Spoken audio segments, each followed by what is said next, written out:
Sawadee krap, it's Tuesday, January 8th. I'm JP Mestanza, and this is Phuket Extra, brought to you by PSD Windows and Doors. Now here's the news you need to know. A series of raids by Talang police last Friday targeting 3 addresses netted 7 suspects along with drugs, guns, and ammunition. The 3 addresses were all in Pa Khlok as the raids began at about 4 p.m.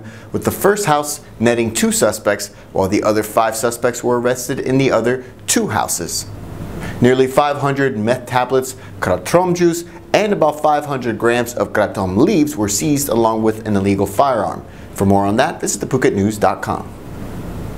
The Marine Department of Thailand is launching a Facebook page for people to file complaints about marine tour services and especially marine safety.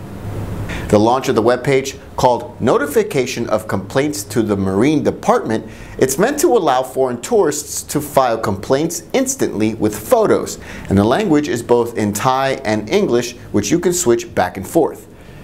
Phuket Marine Office Acting Director Wiwat Chichurwong explained to the Phuket News that the complaints are sent to Bangkok first, and then his office receives a formal notice for action, which depending on the complaint can include everything from revoking marine licenses, charging the boat operator, or making them undergo training in the event of an infraction. The news comes while a serious complaint filed in English through their formal website remained unnoticed to the Phuket Marine Office after 11 days, in which a tour speedboat allegedly nearly ran over a snorkeler off Phuket. For more on this story, visit thephuket.news.com.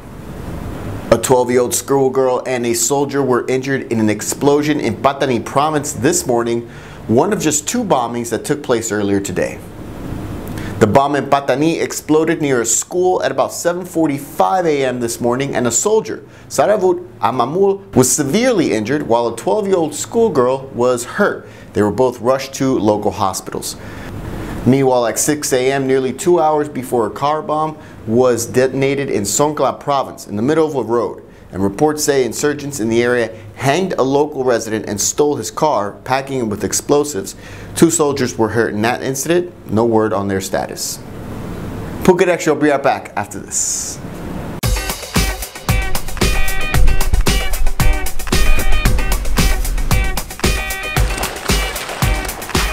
Do you believe change is possible? Are you a movement machine? Join me and your team. Raw movement is a key to vitality.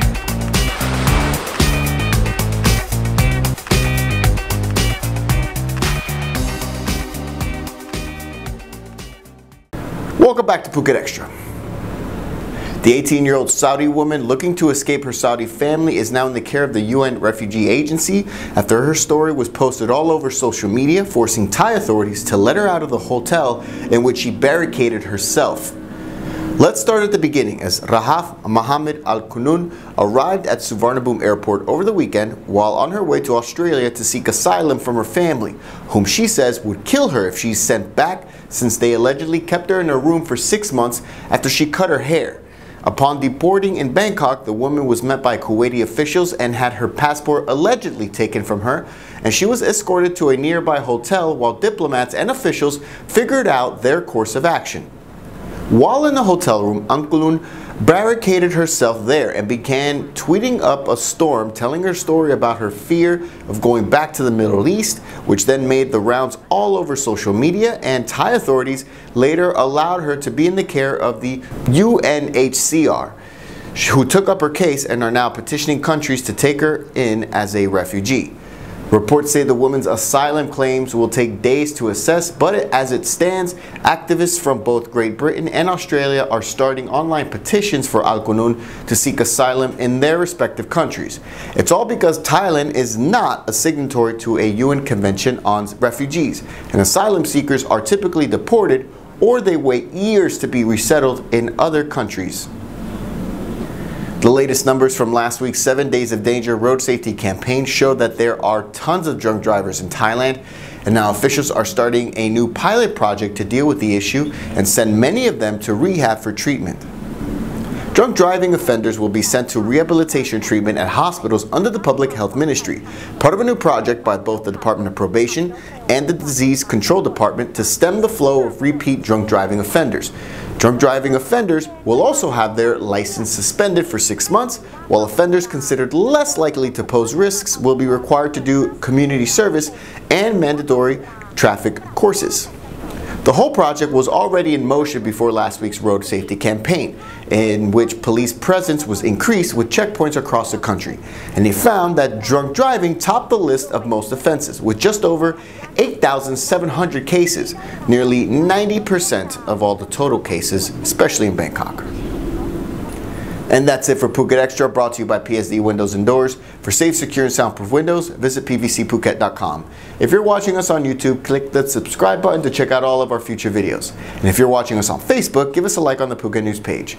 From all of us here at the Phuket News Center, thank you for watching, and until tomorrow, stay classy, Phuket.